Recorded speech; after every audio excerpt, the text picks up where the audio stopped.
امیر المومنین حضرت علی علیہ السلام کی خطبات عالیہ نہج البلاغہ کا خطبہ نمبر 27۔ اپنے اس خطبے میں حضرت علی ارشاد فرماتے ہیں، جہاد جنت کے دروازوں میں سے ایک دروازہ ہے جسے اللہ نے اپنے خاص دوستوں کے لیے کھولا ہے۔ یہ پرہیزگاری کا لباس اللہ کی محکم زرہ اور مضبوط سپر ہے۔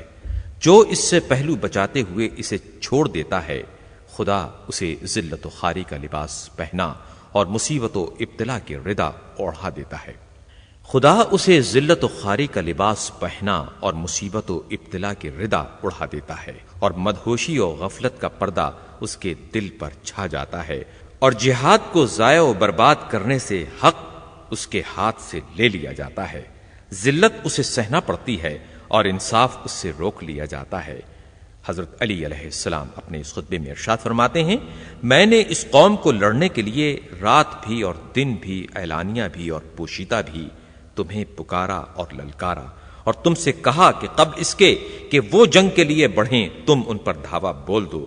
خدا کی قسم، جن افراد قوم پر ان کے گھروں کے حدود کے اندر ہی حملہ ہو جاتا ہے وہ ذلیل و خوار ہوتے ہیں، لیکن تم نے جہاد کو دوسروں پر ٹال دیا اور ایک دوسرے کی مدد سے پہلو بچانے لگے، یہاں تک کہ تم پر غارت گریاں ہوئیں اور تمہارے شہروں پر زبردستی قبضہ کر لیا گیا۔ اسی بنی غامت کے آدمی سفیان ابن عوف ہی کو دیکھ لو کہ اس کی فوج کے سوار شہر انبار کے اندر پہنچ گئے اور حسان ابن حسان بکری کو قتل کر دیا، اور تمہارے محافظ سواروں کو سرحدوں سے ہٹا دیا، اور مجھے تو یہ اطلاع بھی ملی ہے کہ اس جماعت کا ایک آدمی مسلمان ذمی عورتوں کے گھروں میں گھس جاتا ہے اور ان کے پیروں سے کڑے، ہاتھوں سے کنگن، گلوبند اور گوشوارے اتار لیتا ہے، اور ان کے پاس اس کی حفاظت کا کوئی ذریعہ نظر نہ آتا تھا سوائے اس کے کہ انا للہ و انا الیہ راجعون کہتے ہوئے صبر سے کام لیں یا خوشامدیں کر کے اس سے رحم کی التجا کریں۔ وہ لدے پھندے ہوئے پلٹ گئے، نہ کسی کے زخم آیا نہ کسی کا خون بہا۔ اب اگر کوئی مسلمان ان سانحات کے بعد رنج و ملال سے مر جائے تو اسے ملامت نہیں کی جا سکتی۔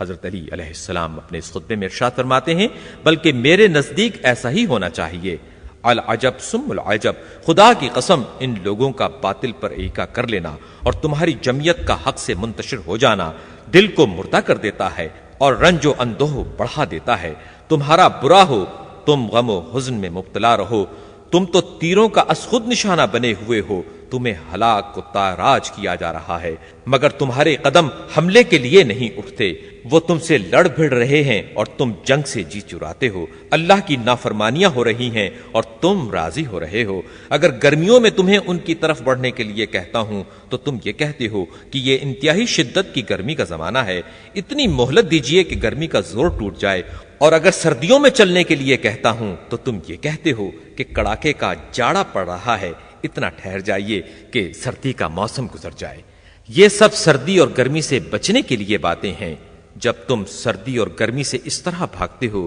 تو پھر خدا کی قسم تم تلواروں کو دیکھ کر اس سے کہیں زیادہ بھاگو گے۔ اے مردوں کی شکل و صورت والے نامرادو، تمہاری عقلیں بچوں کی سی اور تمہاری سمجھ حجلہ نشین عورتوں کی مانند ہے۔ میں تو یہی چاہتا تھا کہ نہ تم کو دیکھتا نہ تم سے جان پہچان ہوتی، ایسی شناسائی جو ندامت کا سبب اور رنج و اندوہ کا باعث بنی ہے۔ اللہ تمہیں مارے، تم نے میرے دل کو پیپ سے بھر دیا ہے اور میرے سینے کو غیظ و غضب سے چھلکا دیا ہے۔ تم نے مجھے غم و حزن کے جرے پہ در پہ پلائے، نافرمانی کر کے میری تدبیر و رائے کو تباہ کر دیا، یہاں تک کہ قریش کہنے لگے علی ہے تو مرد شجاع لیکن جنگ کے طور طریقوں سے واقف نہیں۔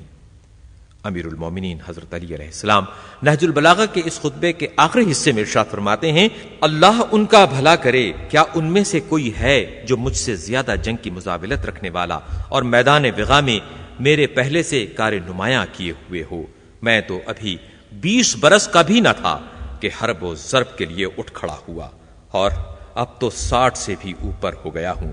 لیکن اس کی رائے ہی کیا جس کی بات نہ مانی جائے۔